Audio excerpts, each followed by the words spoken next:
One of the big problems we have in getting illegal trade underway is the issue of corruption.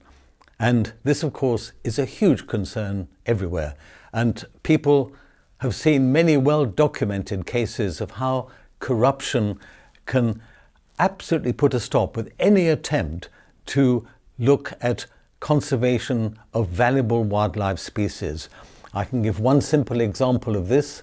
A project I was involved in a number of years ago, we got an irrefutable docket that showed that the government of North Korea was intimately involved in rhino poaching. The docket was handed over to the chief of police in Zimbabwe, who said he would take action. 5 days later, President Mugabe came along and threw it out. Why? Because his government had used the North Korean army to help him quell rebellions in his own country when some 30,000 of his own people were killed. Now, if you have that level of corruption and interference, what hope is there for other areas? Well, I'm an optimist. I think you have to be an optimist if you work in Africa.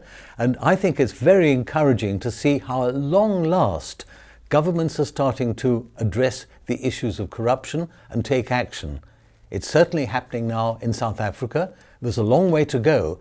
But what is also encouraging is that the international bilateral aid agencies are starting to address the issue as well.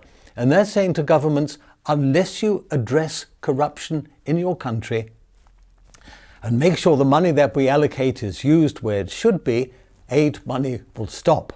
And that has been a real wake-up call. So action is happening. There's still a long way to go, but let's believe that it can be addressed in the future.